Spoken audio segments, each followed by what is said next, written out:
पौड़ी 30वीं। एका माई जुगत वे आई, तीन चेले प्रमाण। संसार की उत्पत्ति, रचना, प्रलय के संबंध में योगियों ने जो जगत के विचार दिए हैं, गुरु नानक देव उन्हीं के द्वारा जो विचार बनाए गए योगियों को समझा रहे हैं। गुरु जी फरमान करते हैं कि साधारण प्राचीन कथन है कि एक कथा है कि एका माई, माया रूपी माई द्वारा, युक्ति द्वारा माया प्रसूत हुई। ये प्रकृति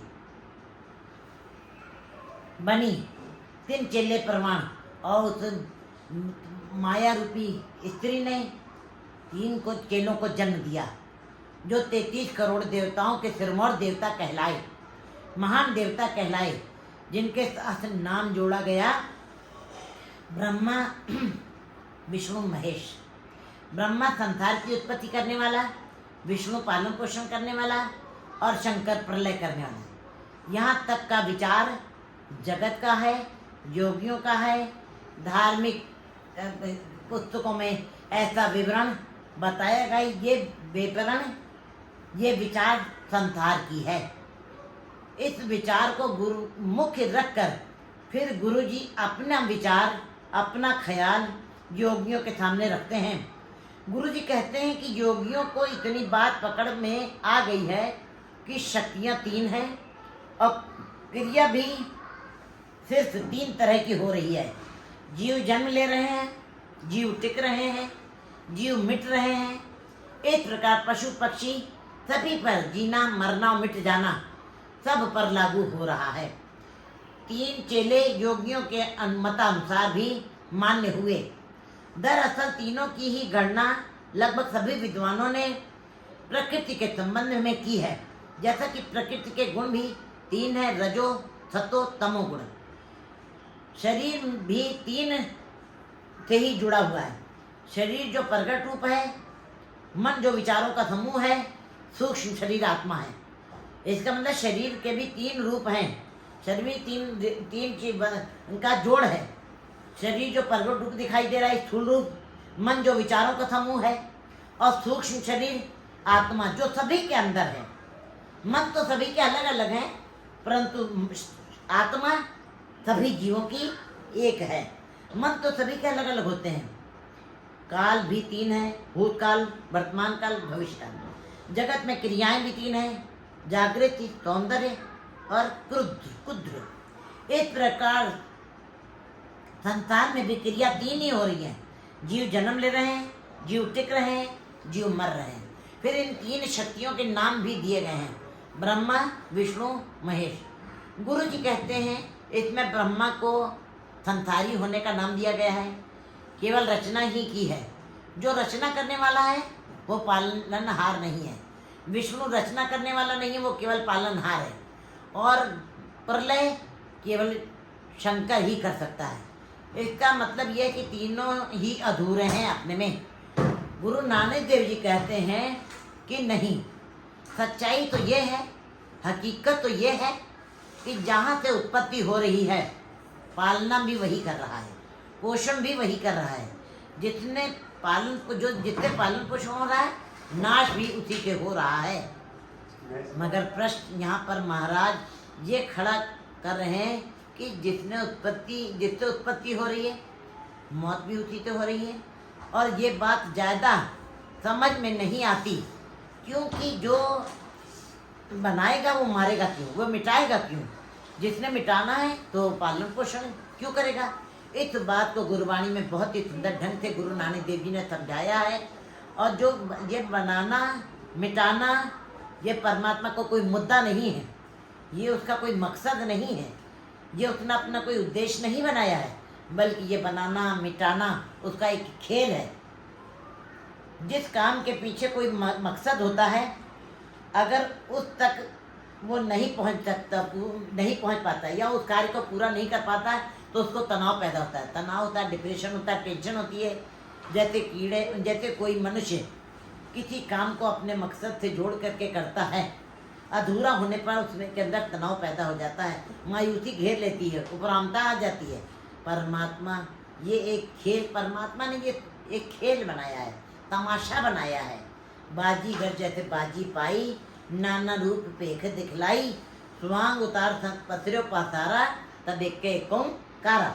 हूबहू बिल्कुल वैसे ही। कैसे खेल बनाए, कैसा खेल बनाए?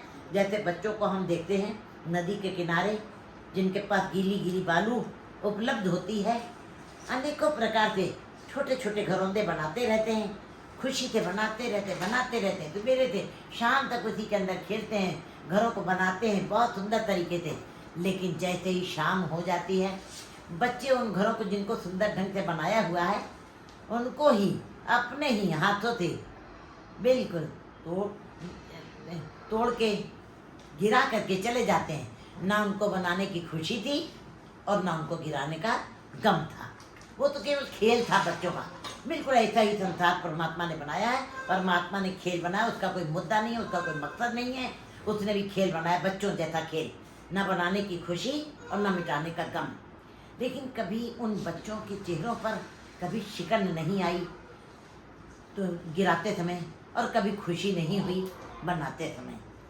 कोई कल्पनाएं कुछ सजी नहीं कि देखेंगे हम। घर भी खुद ही गिराते हैं और चेहरे पर कोई शिकन नहीं आती है, बेचैनी नहीं होती है। जितना हंस के वो घर के बनाते हैं, उतने ही खुशी से वो घर को गिरा भी देते हैं।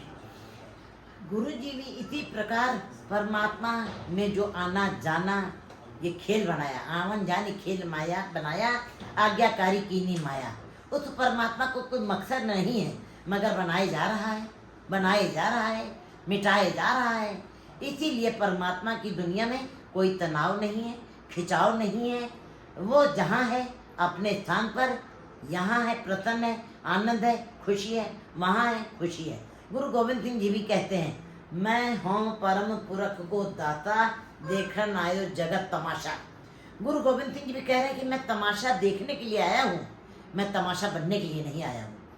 क्योंकि ये संसार का नियम है कि तुम हंसोगे तो तुम्हारे साथ संसार हंसेगा, लेकिन तुम रोगे, संसार तुम्हारे साथ रोने के लिए तैयार नहीं होगा। जीवन की सभी जीवन के सांझीवाल सभी डालते हैं, मौत का कोई सांझीवाल नहीं होता है। बहुत बड़ी भीड़ है तुम्हारे इर्द गिर्द, कहीं ये ना समझ लेना कि सब तेरे संगी साथी हैं, और जिस दिन तू देखेगा झोली में तुम्हारे सुख नहीं रह गए, कुछ भी नहीं रहेगा, ढूंढने पर भी कोई संगी साथी तुझे दिखाई नहीं देगा। जिस चित भावे तिवे चलावे, जो होवे फरमान। सच्चाई यही है कि वो परमात्मा को जैसा भाता है, जैसा चाहता है, वैसा अपनी प्रकृति को चला रहा है। जैसा उसका हुक्म है वैसा ही जगत में सब कुछ हो रहा है। उसके बिना कुछ नहीं, उसी से उत्पत्ति प्रलय हो रही है। परमात्मा अपने तरीके से ही चला रहा है, क्योंकि उसका कोई मुद्दा नहीं है। उसके लिए जगत केवल एक तमाशा है, खेल है। जैसा उसको अच्छा लगता है, फरमान होता है, वैसा ही होता है। ओ देखे ओ ना नजर ना आवे, बहुता ए विराम। ये सब एक अद्भुत लीला है।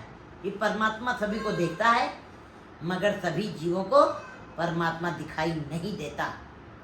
अगर सोचा जाए तो हमारे लिए तो यही सबसे बड़ी बात है, यही हमारे लिए एक विस्माद है, घटना है।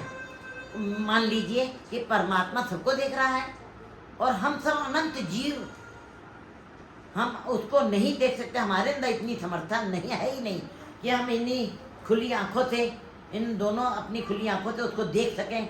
इसका मतलब है कि उसकी महानता, उसकी समर्था, उसकी शक्ति यहीं पर दिखाई देने लगती है कि एक जीव क्या संसार के किसी जीव को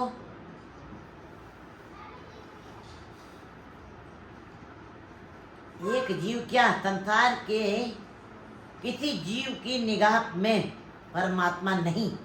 ये भी एक विस्माद बात है। अनंत जीव पैदा हुए, किसी की भी निगाह में परमात्मा नहीं है, और परमात्मा की दो एक निगाह में सारी सृष्टि चित्ते अंदर सबको एक नदरी हेठ चलाइंदा। ये आथा की बात में लाइनें दी हैं गुरु नानक देव जी ने।